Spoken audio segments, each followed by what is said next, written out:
How do entrepreneurial businesses handle the economic boom and bust cycle? Knowledgeably, proactively, and therefore brilliantly. This is the Economics for Business podcast. We are here to help all businesses become champions for customers and value, improving lives with preferred and innovative products and services. We offer you the knowledge and tools to make your entrepreneurial journey a successful one.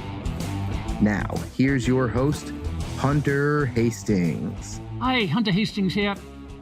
When you're talking with friends and colleagues about economics, it probably isn't long before someone will mention economic booms and busts. How's the economy doing? As if it were a patient. Things are good, but can they last? The unemployment rate just went up again. People always seem concerned about the economic environment. If you're a business owner or manager, you're always keeping an eye open for negative economic trends, the bust. There are a couple of things to sort out here. First, is there such a thing as the economic boom-bust cycle? The answer is yes. It's artificially generated by the money and credit manipulation of the Federal Reserve. So at least we know the source. But another piece of understanding is that the boom and bust are not necessarily applicable in all sectors of the economy or all geographies at the same time. They certainly don't affect all customers, or at least not all customers in the same way. Entrepreneurial businesses don't trade and interact with economic trends. They trade with customers. And so customers are the focus of the entrepreneur's attention. How are customers feeling? What are customers doing? Are their feelings changing? Are their behaviors changing? Such as postponing starting some new projects, or perhaps bringing those new projects forward?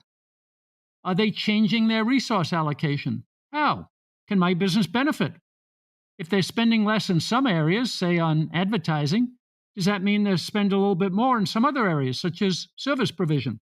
Is that another opportunity for my business? We'll introduce you to the concept of value agility. It's the fourth cycle in our four-cycle value generation model on the Economics for Business platform.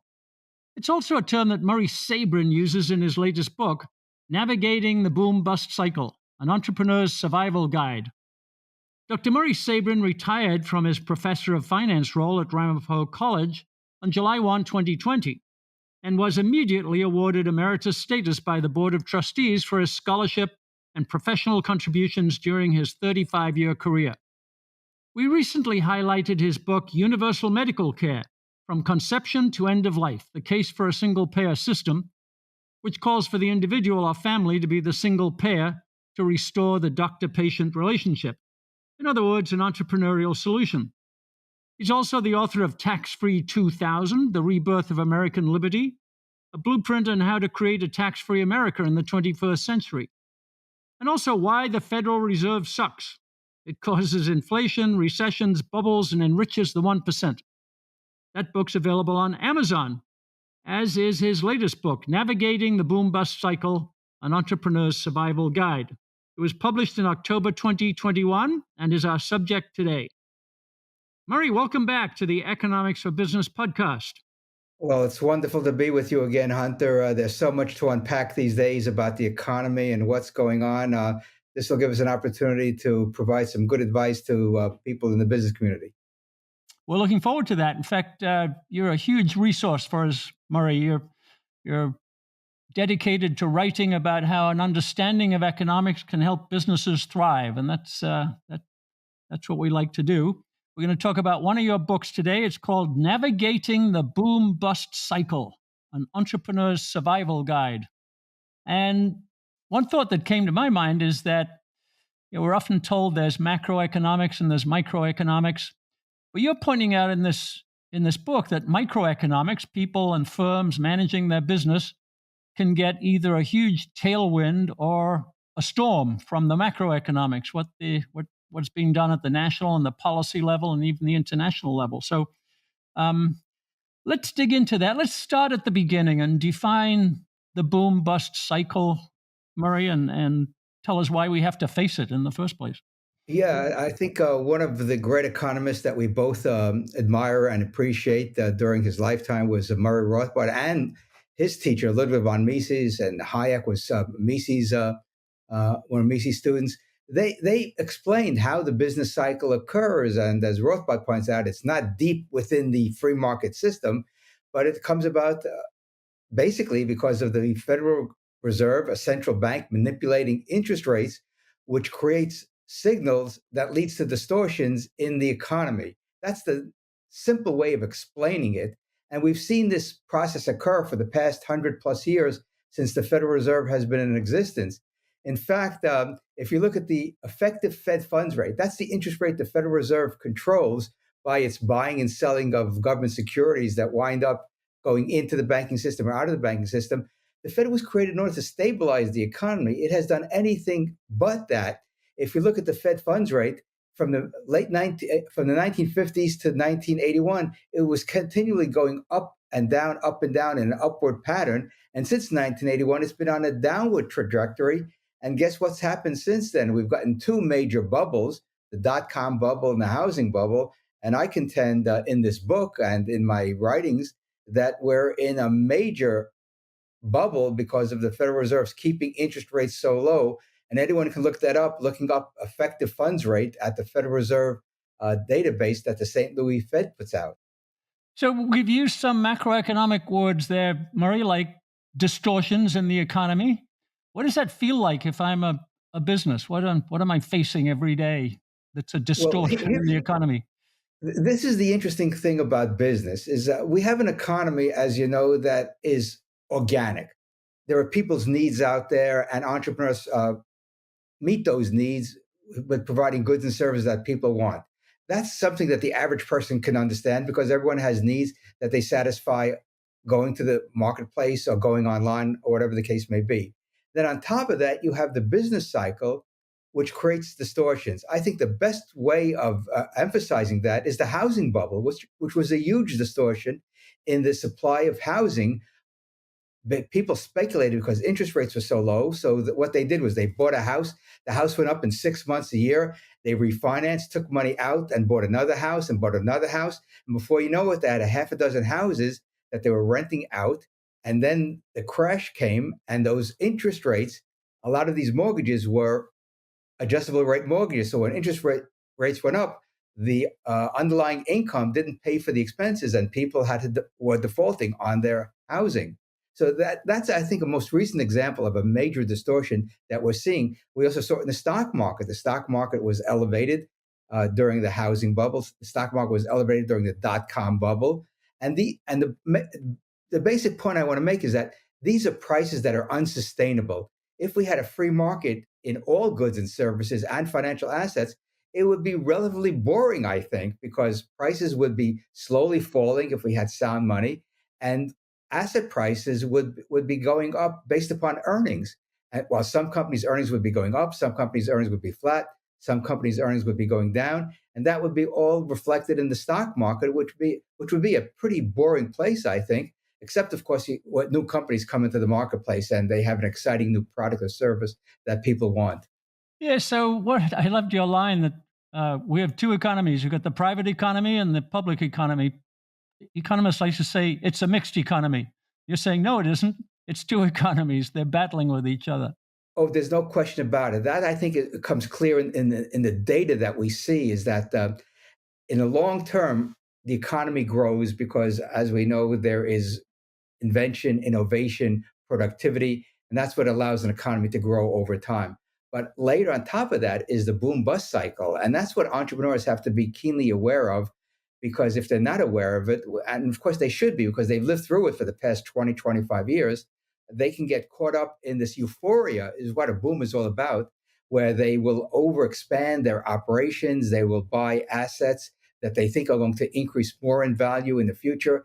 And then when the crunch comes, when the recession downturn occurs, then they're left holding the bag, so to speak, where they've overexpanded and either have to default on loans that they took out in order to expand, or there's not enough demand for the underlying expenses that they have.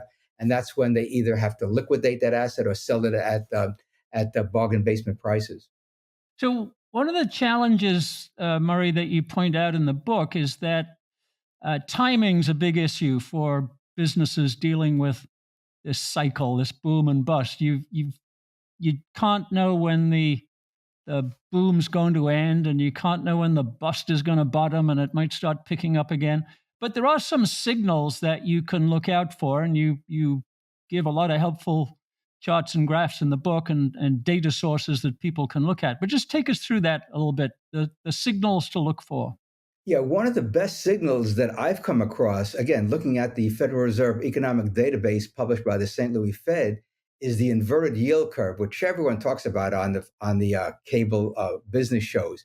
In other words, when long-term rates, see if I got this right, it's when short-term rates go above long-term rates. And interestingly enough, Hunter, we saw this at the end of 2019, before COVID became national and international news, is the Fed was starting to tighten up its money and credit conditions, and that was raising short-term rates above long-term rates. And I think we went slightly negative for maybe a few days. So looking back at the data historically, whenever the yield curve inverts, it's usually a year later that the recession begins. In this case, it wasn't an usual recession of a boom bust cycle, which would have occurred anyway if we didn't have COVID. But because of the lockdowns, that imploded the economy in the first quarter of 2020. And then the Fed injected trillions of dollars of money into the economy. People couldn't buy anything because of the lockdown. So all this pent up demand is now in the savings accounts and checking accounts and the cash balances of people. So that, I think, is one of the best indicators to look at. And so I'm going to watch this very carefully in 2021, what's left of it in 2022, to see when the yield curve inverts. The other thing that I noticed when looking at the data is the unemployment rate seems to bottom out just as the recession begins. And that is an interesting phenomenon. And then it peaks as the recession ends, as companies lay off workers in order to cut expenses during the downturn. Then they start hiring workers as the economy starts expanding in the next boom cycle. So those are the two indicators that are kind of interesting that give us a lot of, I think, information that business decision makers can use in order to try to time as best as they can the cycle. The question is, what do we do? What do they do about that? Yeah. One way I like to think of the inverted yield curve is it means that people are very uncertain in the short term. They don't know what's going to happen immediately because of all of this messing with the economy that the Federal Reserve and the government is doing. But they're still confident in the long term, which is the innovation and growth and expansion that you talk about. Is that a good way to think about it? I think that's a perfect way of looking at it because remember, entrepreneurs by definition have to be optimistic because they're looking a year, 5 years, 10 years down the road, sometimes even longer, because depending upon what area of the economy they're in, they have to plan long term in order for their businesses to expand, if in fact they want their businesses to expand. The most optimistic folks, I think, that are in the economy are home builders. Home builders are always expanding, taking up options on land so they can build developments 3, 5 years, 10 years down the road. So look at what home builders are doing, and I think their stock prices are another good example of a leading indicator because when their stock prices go up, that means they expect a lot of good, or at least the people on Wall Street expect a lot of good earnings coming from the home builders, and they'll bid up the price of those stocks.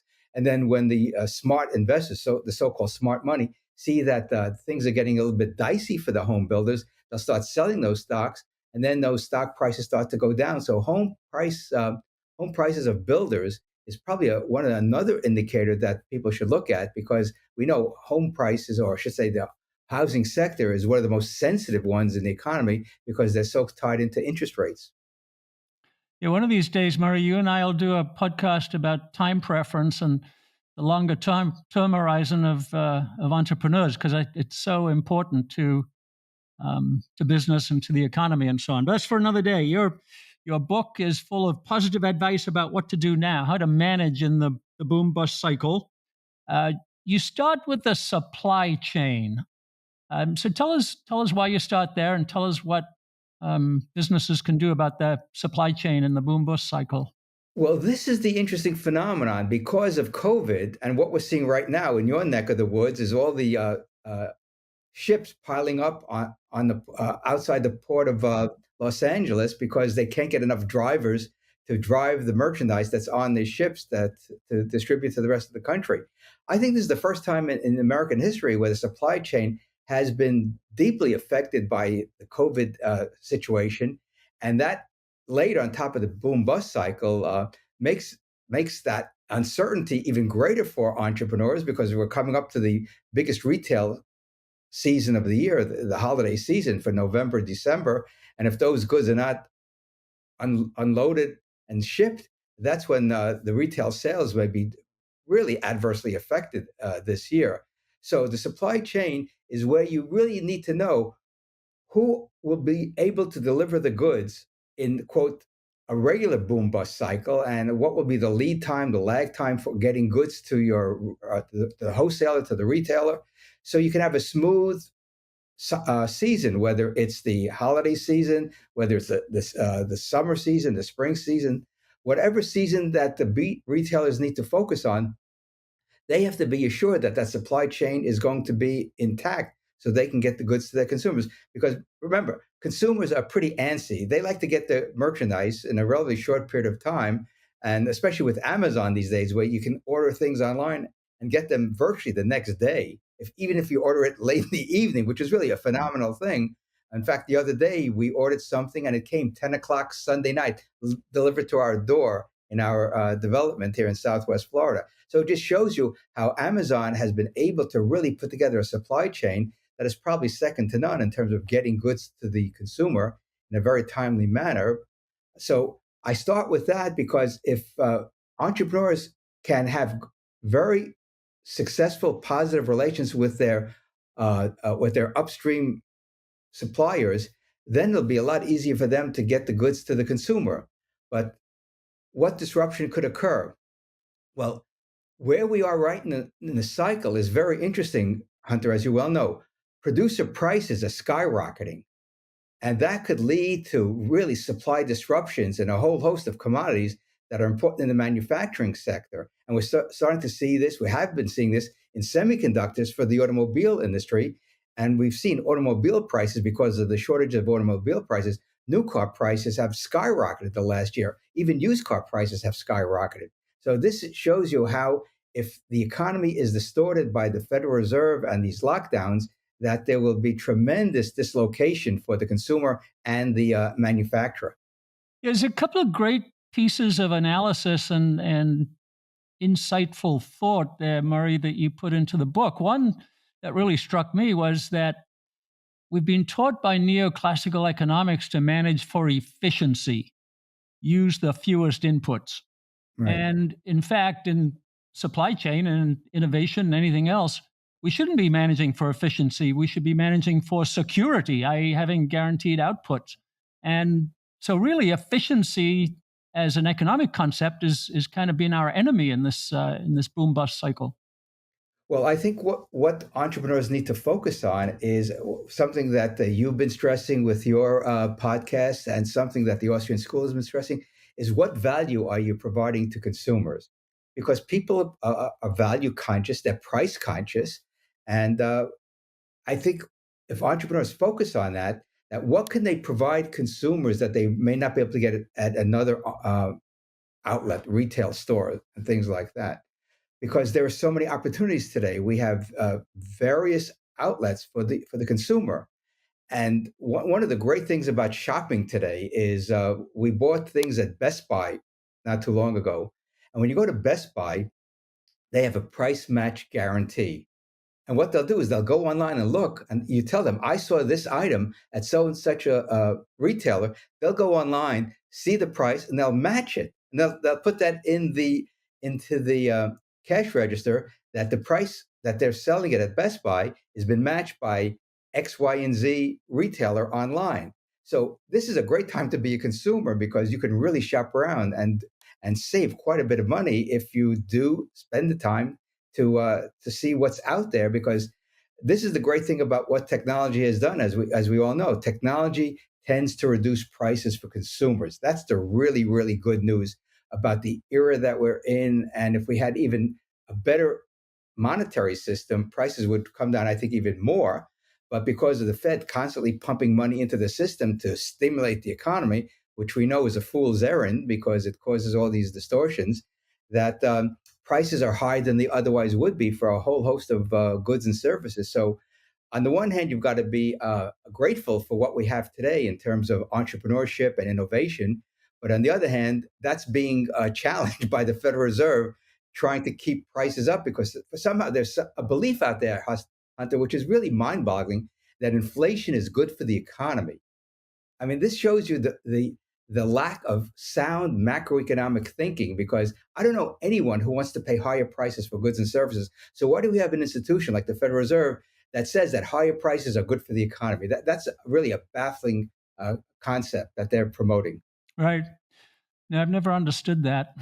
The other economic terminology that strikes me, though, talk about what Amazon does and what technology does is abundance. It creates abundance. Yes, you can have it, and you can have it faster and cheaper. It's abundance. But in fact, it may be that because of the broken supply chains coming up this Christmas, Americans might understand scarcity for the first time. You can't have it, or if you can have it, it's going to be higher price. So the government introduces scarcity while the entrepreneurs trying to create abundance. Yeah, I think this is a great way of looking at it.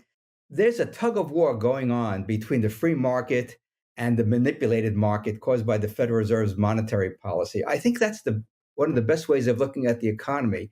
That if we had an economy that we Austrian economists and others know that if we had the federal government and the Federal Reserve hands off the economy, we would have much greater prosperity. I think that's a fact of life because the government just wastes so much money. The Federal Reserve creates these distortions and causes unsustainable investment.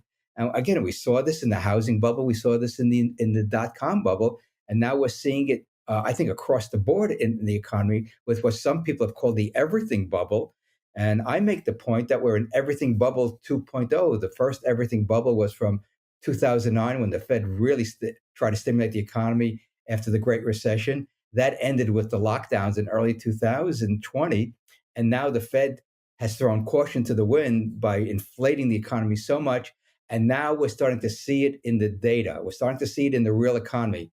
Producer prices are up 20% from a year ago. Consumer prices are up 5% plus from a year ago. This is what happens when money is chasing goods. Prices go up, and this is the challenge for entrepreneurs as well. A quick note. Did you know that we provide supplemental materials for each podcast? Listening to and understanding the key takeaways from our expert guests helps you think better about building a more beautiful business. Taking direct action and implementing these strategies is when the real work begins. Take a concrete, immediate step to implementing a better business model today by downloading the show notes and business tool we've created for this episode. Visit Mises.org/E4Bpod.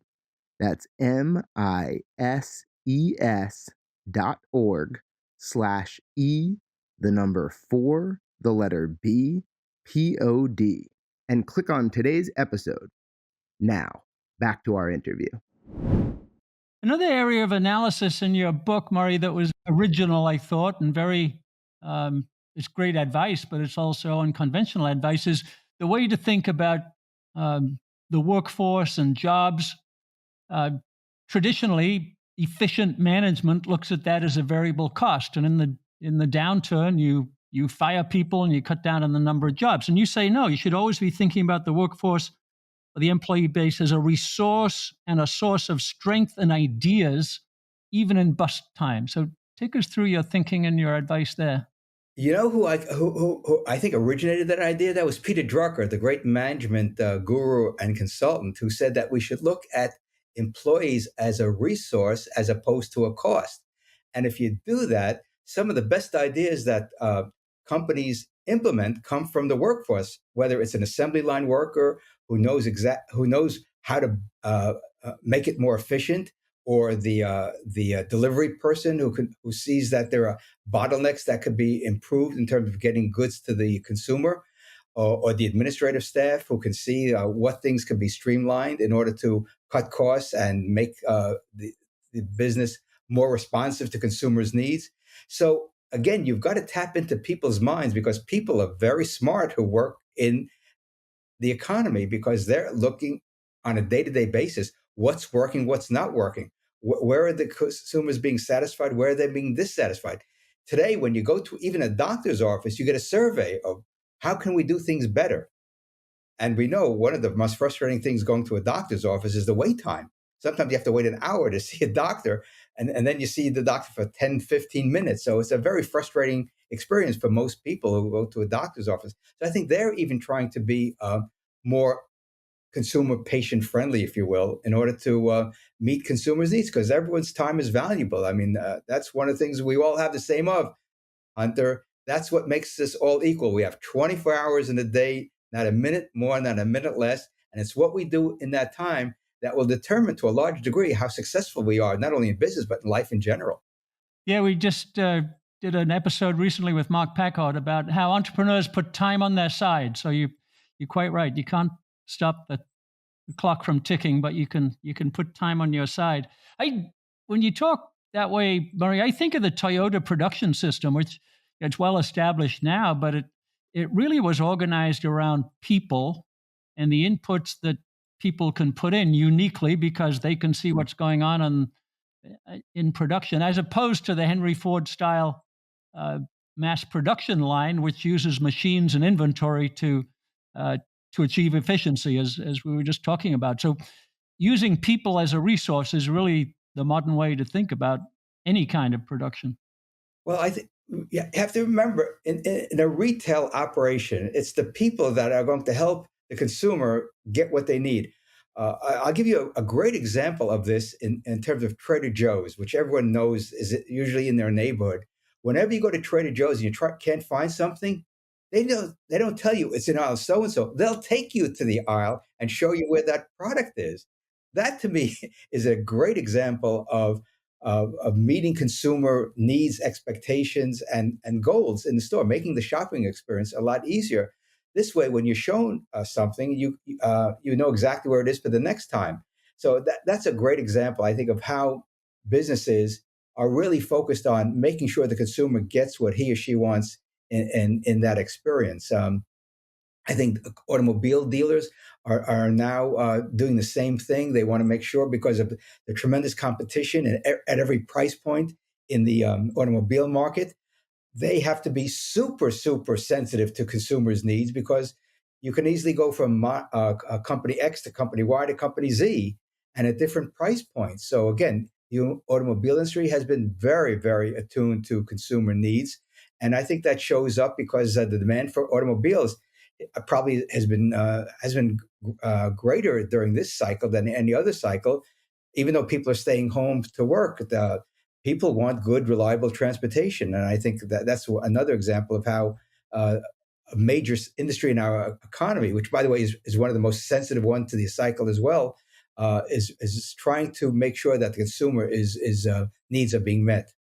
Right. So you move on from the specific point about using the workforce as a resource and calling on that even in bust times. And you, in chapter 7, you urge businesses to think expansively all the time, even if they are in a bust. So you talk about creating new value in a downturn. Can you walk us through that kind of thinking, how we can always be thinking expansively?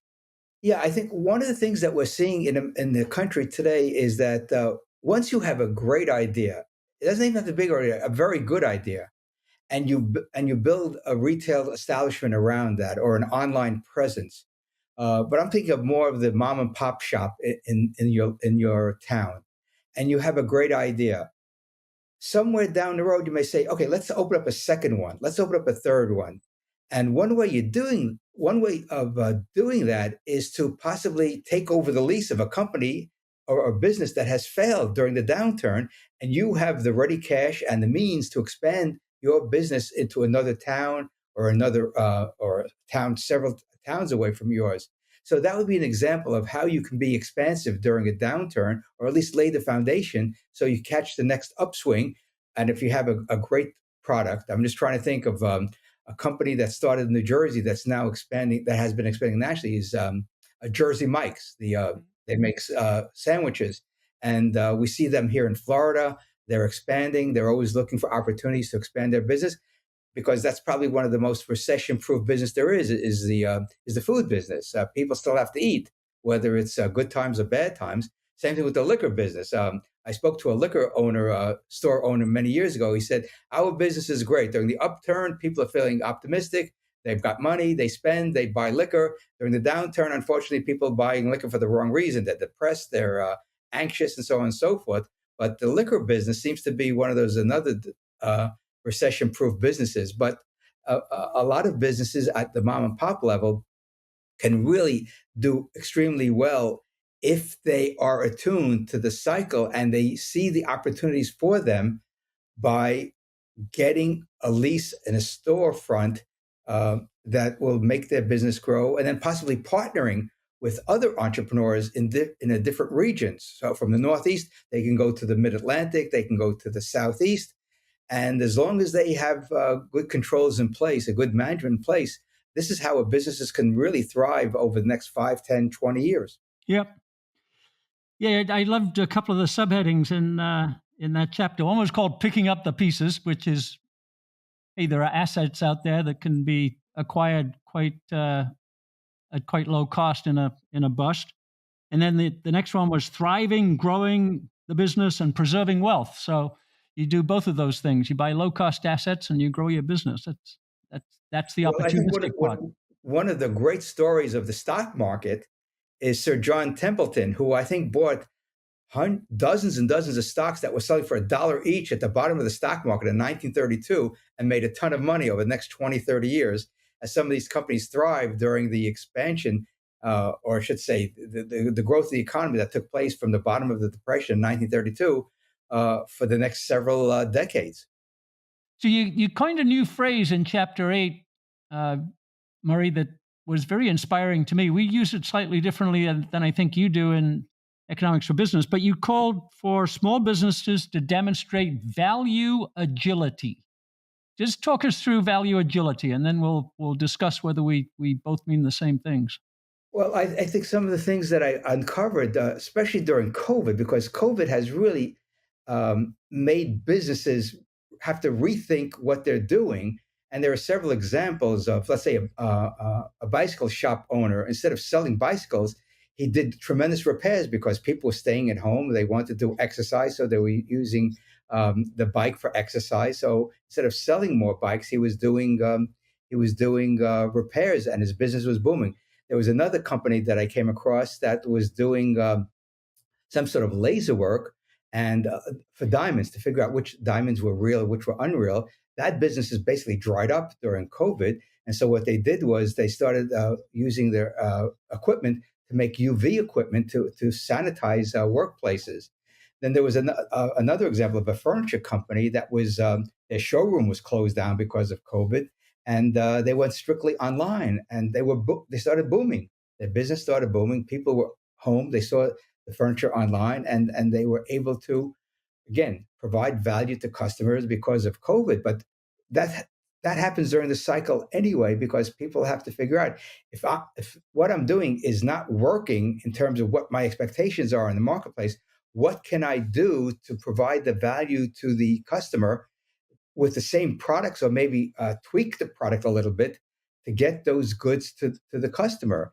And I think, again, everything that I've researched during for this book shows that people come up with great ideas either by themselves, or maybe a neighbor tells them, or a worker tells them, here, why don't you try this? Let's see if this is going to work out.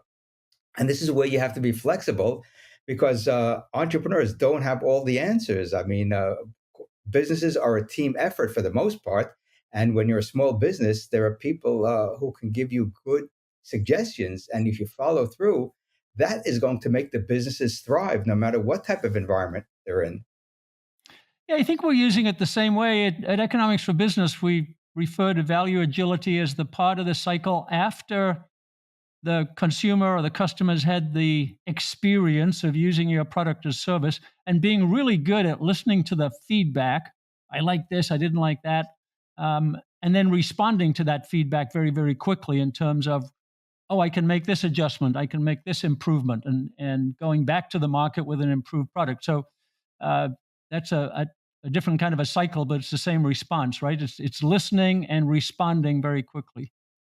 This is the thing I've learned being a consumer, speaking to business owners, is that they have to be responsive because people, I don't think, have tolerance these days for businesses that are unresponsive because there's so much competition out there these days. And that's the great thing about the US economy. There is tremendous competition. Um, I mean, the way I describe it in the book that I wrote about the Federal Reserve is that one thing that has kept prices down since the double digit inflation of the late 70s, early 80s is WAC, Walmart, Amazon, and China. And those are still in play. But because of the massive money printing we've seen, not only in the United States, but globally, even China can't keep prices down because we're seeing prices really go through the roof in a lot of sectors. In fact, there's a letter in the local paper recently. Gentleman wrote, gasoline prices are up 40% from a year ago. That is a huge, huge increase, especially if you're driving a lot. But we know because people are staying home these days with working from home and maybe not as traveling as much leisurely, that hasn't had a huge impact. That, as you know, Hunter, that was probably the most sensitive price in the economy for the consumer, what the gas price of gasoline is, since we had two gasoline shocks in the 1970s. But yeah, I think all other things being equal, I think entrepreneurs would like to keep on lowering their prices to get more sales and maybe even better profit margins if they are quote more efficient in delivering those goods and services to the customer. So it's very hard, I think, for entrepreneurs to say I've got to raise prices because they're afraid of losing sales. I mean, that's one thing that we know consumers don't like to see is higher prices, but given today's environment, when costs are going up so much for manufacturers in terms of the commodities, they may have to pass on all or most of those costs, and then they then they keep their fingers crossed and hope that the consumers won't be too pushing back on those higher prices. Yeah, it's the famous Jeff Bezos line, which I know I've quoted before, but he said, no one is going to say, Jeff, I want it slower, I want it at a higher price, and I want lower quality. So if you keep those in mind, you'll be okay. Uh, One point that I wanted to bring out too, Murray, that you talk about in the book, you said that entrepreneurs can expand to new regions. They should be paying attention not just to their own geography, but that also extends internationally. So the Walmart, Amazon, China analogy is an international one. So the boom bust cycle takes place internationally, but that could create some opportunities. Just highlight that for us a little bit.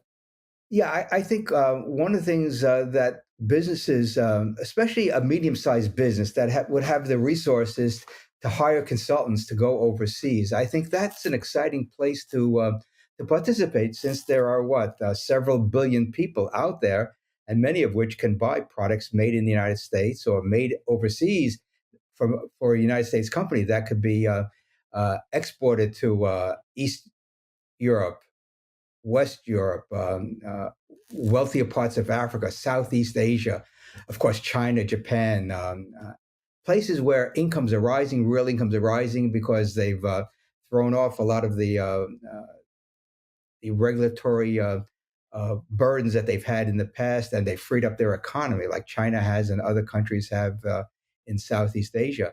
So this is where I think there's an opportunity for businesses, but it's kind of daunting for these small businesses, medium-sized businesses, to think overseas because their focus is basically domestic oriented and, of course, limited in their geography. In fact, there are a lot of businesses that won't even try to expand to the southeast if they're in the northeast, or in the southeast try to expand to the Midwest. So we know there are a lot of great companies that are regionally oriented, and some of them are going nationally. I think Wegmans is a good example of a New York-based food company, food chain, grocery store that is expanding further and further south because they have a great business model, and it's a family-owned business, and they have the fourth generation there now. So Wegmans is a good example of that, and there are others as well. But yeah, it's just a matter of time of seeing where the markets are, seeing where the demand is. And right now, Florida, as we know, is booming. Texas is booming. A lot of parts in the Southeast are booming because of shifting demographics in the United States. And I think companies have to be aware of that so they can take advantage of greater opportunities in these booming geographics. Yeah, there's always growth somewhere, as you point out, and you don't have to think so much internationally. Just think internet. How can I use the internet to access either supply chains inbound or sales outbound? So it's not so deterring when you think of it that way. So let's look at your closing chapter, Murray. It's I called it open ended because you talk positively and expansively about innovators and entrepreneurs, but we've also got those government bureaucrats and the Federal Reserve and all the central banks all over the world. So, how do you see the great battle in the future? Is it going to be growth or is it going to be stagnation? Well, to quote the great physicist Niels Bohr, prediction is hard, especially about the future. And you've got to be optimistic, like Warren Buffett has written for so many years, that look where the economy was 200 years ago or more when the country was founded, where it is today. And it's mind boggling when you look at the standard of living today. Even the wealthiest people 200 years ago would be paupers today based upon how they live. So you've got to expect the next 50 years in the United States and globally to be really, really exciting and robust in terms of new products, innovations in current products, and so on and so forth. So you got to be optimistic in that end. Where we're all concerned about from the Austrian school perspective is how devastating could these business cycles be in the future, where you may have a 1930s type of decade where you have a deep depression to begin a down cycle that takes years and years to get out of. That is always a debilitating thing to face. And we don't know if we're going to see that. But given the amount of money the Federal Reserve has created in dealing with the COVID situation, we could have an incredible boom in this decade, like we had the 2020s. And we know how that ended in 1929. So, again, if I were to go out on a limb, we could have a roaring 2020s that ends in a lot of tears in late part of this decade, early part of the next decade. And let me leave you with another thought, Hunter, which I came across in doing the research. Every year since 1950, ending in zero, except for 2010, has been a recessionary year. That's a really an interesting factoid. Now, why? There's no explanation for it except that we've been having longer and longer cycles since 1980. We had a recession 1980, 1990, 2000. Then we had the 2008, 2009 recession. And then we had the 220 downturn, the implosion because of COVID. So if we were to follow that pattern, it looks like 2030 could be a very problematic year for the U.S. economy. But even if it is, there's still opportunity over the next several years to build up your business. And another thing I should mention is that companies really need to have a good cash reserves.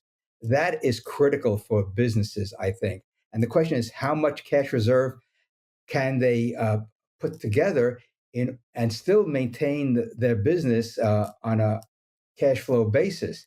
And that's where I think creative activities become important because given that interest rates are so low, we're not earning anything on our savings today. So companies need to be very, to use another term that we use, agile in terms of their cash situation, because one of the reasons companies have a difficult time during a downturn is they don't have enough cash reserves to pay bills because some 10, 20% of their business dried up. And that's when they may be into trouble. But that's one of the major pieces of advice I would offer businesses, especially small business, is to really build up cash reserves in good time. And because that's when you will need it during the downturn, which you can buy the assets at 50 cents on the dollar, maybe as low as 10 cents on the dollar. And that will allow you to take advantage of the next upswing in the economy. Yeah. Yeah, I meant to mention that, and thanks for reminding me that one of the elements of assistance that Austrian economics can provide to business, I think that's very positive, is the focus on cash flow, understanding that cash flow is the best reflection of whether you're serving customers well. as opposed to profit, which can be, an accounting device that has some manipulation to it. And as you point out in the book, if you manage your cash flow well, that provides you with the opportunity to make those low-cost acquisitions of assets that have gone out of favor or that somebody else can't sustain in the downturn. So that's a good place to focus is cash flow. Oh, there's no question about it. Even on a personal level, the small business owner has to focus on cash flow on a personal level as well, because we know the data. Most Americans, or a good portion of Americans, are living paycheck to paycheck. And that is not a good financial place to be when you're living paycheck to paycheck. So if you can build up your cash reserves by really looking at the expense side and from the income side, there are people who we know have got the 2-3 jobs, may have an internet business on the side as well. And that's where I think people's creativity and drive. I think that's another thing. If you have the drive to open up a business, which on the internet may not be as much as people think it is, there are some businesses you can open up with as little as a few $100s. So try to find those books, those pamphlets, those articles that give you that good advice on how to open up an internet business. Because for some people, that would be one way of creating cash flow that is relatively low risk. Good. Well, Murray, your book is full of practical advice. There's a lot of data in there and data sources that people can monitor to try and get a handle on where we are in the boom bust cycle and to think ahead. And so we'll link to it on our webpage, Navigating the Boom Bust Cycle, an Entrepreneur's Survival Guide. So Murray, thank you very much for all you do to help businesses get through this long-lasting fight between them and the Federal Reserve. Thank you, Hunter. It's a great opportunity to help businesses survive and thrive during this cycle.